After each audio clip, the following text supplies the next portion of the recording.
Now, Chicago's drug game and crime families consist of two crews that we've been introduced to so far, and that's Diamond and Jenard Sampson, and they're the CBI, which stands for Chicago Brothers Incorporated, but I'm sure we're going to be introduced to more loyal soldiers, for example Elijah, and maybe some others. But on the south side of Chicago, we have the Flynn family, which is run by Walter Flynn at the head, Uncle Paulie, Vic and Claud, and they're the largest crime family in Chicago, and they definitely have a way of doing things. For example, we learned they don't fuck with coke. Whereas for the CBI, since Diamond went inside, they've lost a lot of crews and corners, and Jenard and Diamond definitely seem like they have different ways of doing things. So in this video, we're going to dive deep into all of these characters, their first impressions, clues, and what we can expect from them for the rest of the season, because Tommy is definitely going to be sandwiching himself right in the middle of both of them as a free agent, and he's someone who's done his research on all of them, but he's yet to meet Diamond and Gloria. So we're going to run through how both of these crews could be connected to Tommy as well.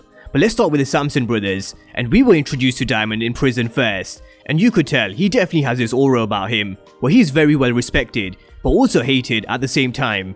Now the god that he was cutting his hair for is someone who has definitely had a huge influence on his life while he's been in prison, and someone who definitely seems like a father figure because of the way he told him he better not see him again inside these prison walls, and how Diamond called him old man. Now, just because he called him old man, it doesn't make him Diamond's father, because in an interview before the season began, Isaac Keys, who plays Diamond, confirmed that he's not his father, but rather someone who put him on the right path. But the way C.O. Miller and the guards treat Diamond by giving him these clippers and calling him the smartest individual on the block, this respect is probably earned over years, because respect is definitely earned, not given.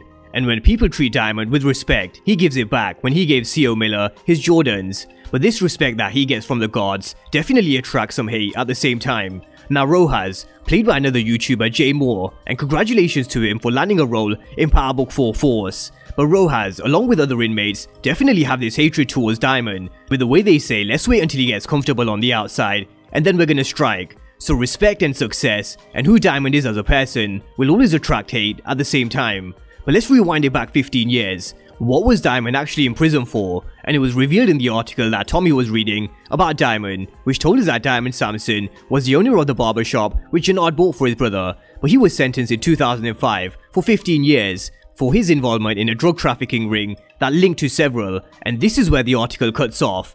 But it also tells us that once he is released from prison, he's going to be supervised for 5 years, which is probably why we saw this law enforcement officer checking up on him, and he definitely seems like he's going to be keeping close eye on Diamond, and possibly will bring some trouble his way. So I expect this officer to definitely come back and play some sort of role with Diamond.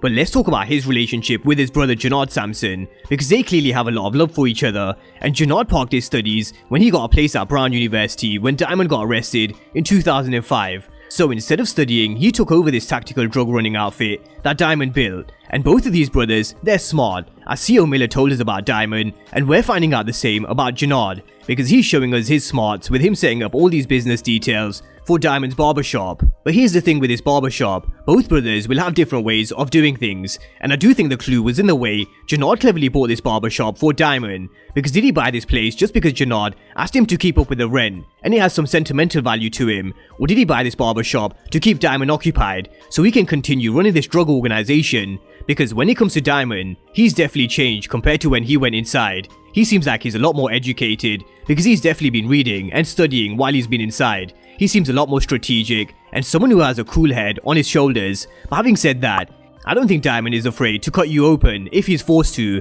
For example, this officer who came in, until Diamond saw his badge, he was definitely reaching for this blade. But Diamond has definitely changed his ways. He doesn't want to be killing people anymore, whereas Jenard, he seems crazy, and someone who's not afraid to pull the trigger. So the dynamics between the brothers is going to be interesting, especially because Casper the Ghost, and I say Casper because nobody knows Tommy's name in Chicago, and if you notice, Tommy only mentioned his name to his grandma, but he definitely didn't throw his name to anyone else.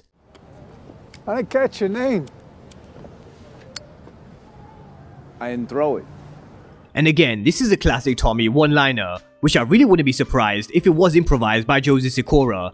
But having said that, let's talk about the relationship between Tommy and Diamond, because we should expect Tommy to come face to face with Diamond in episode 2, because Jenard described Tommy as Casper the Ghost, who took his money and drugs, and Diamond, he wants to find him. So we are definitely going to see them coming face to face in episode 2, and I definitely see them striking up a good working relationship. But as they start to work together, this is going to cause an issue with Jenard. As I mentioned, Jenard has a way of doing things, and Diamond coming in and making all these changes and making these decisions won't sit well with Jenard, because at some point in season 1, we're going to hear Jenard telling Diamond that no CBI business goes down without him. So the dynamics between Diamond and Jenard is going to completely shift now that Tommy's in town. But let's move on and talk about Walter Flynn, who's the head of the Flynn crime family from an Irish background from the south side of Chicago, and they're one of the major crime families in Chicago. But with the Flynns, they're involved in counterfeiting and printing fake $5 bills. And from the conversation that Claude had with Vic in this scene, it's clear that Walter Flynn has a way of doing business which definitely doesn't include coke. And Walter definitely strikes me as an old school gangster who has an old school way of doing things, because he built this organization from nothing, where he has Vic playing this position and Claude playing her position doing the books. And so far, it definitely has been successful because he keeps law enforcement off their backs. But sooner or later, we're going to see both of them rebelling, in my opinion, and I do think they've set the foundation for this already in episode 1. So let's talk about Vic Flynn first. Now Vic, he definitely hates the path that his father Walter has chosen for him when it comes to business and love. And we're going to see this playing out over the course of the season, where in my opinion, we're going to see Vic rebelling against Walter Flynn, and probably doing something against the family. And we've already seen a hint of this in episode 1, both with Gloria and dealing with the Yardies, trying to tap into this market when Claude said they don't deal coke. But we are going to see Walter Flynn putting Vic in his position, and sooner or later when push comes to shove, I do think Vic will make a decision that's not going to go down well with Walter, especially because we see Walter slapping Vic in the season trailer. And who knows, maybe this is the point where Tommy steps in, and the reason why Walter takes a liking to Tommy because of his ability to get shit done. We also saw how Tommy questioned Vic about being light on his money coming to a meet with Zamost, who was the connect they were supposed to be meeting. So Vic going against the family in business and love is definitely something I can see happening. But what about Claudia Flynn? Because she's someone who definitely seems like a fire starter. When we first saw her, she was sitting in Walter's chair, and that's because she wants to be in this position of power. And you can tell she definitely wants a bigger role than what Walter has her playing with the books. But we're gonna see Walter telling Claude over and over again she's not ready and she needs to stick at what she's good at. But as we all know in the world of power, as much as Ghost told Tariq to leave this drug shit behind him, and as much as Monet tried to control Drew, Diana, and Kane, at some point these kids will want to forge their own path. And the same goes for Vic and Claude. We saw her getting this taste of this drug when she met Mai, and now she's got a taste of this drug. It seems like she wants to create this new pipeline of income because their profits are down 12%. But Vic questions whether Walter will go for it, and I do as well, because as I mentioned before, Walter is old school and the way he does business has kept them safe from law enforcement all these years. So it would be hard to see him changing his ways now, but Tommy may force this change. So what about Claude's connection with Tommy? Now I don't see these two being so serious love interest, but I definitely see them working together on this new drug that Claude seems to have found with Mai. And this is someone who Tommy is yet to meet, apart from Diamond, but I do expect that to change come episode 2. And that's a breakdown of both Chicago crime families that we've been introduced to so far in Power Book 4 Force, and certainly 2 families that Tommy will sandwich himself right in the middle of, and like the synopsis tells us, he has the power to unite them, but also to watch them crumble. So with that being said, drop all your predictions down below for the CBI and the Flynn family, and of course if you're new to the channel and you haven't done so already, then remember to smash the subscribe button if you want to see everything Power Book 4 Force and Power Universe related. But as always, thank you guys for watching, and I'll see you next time.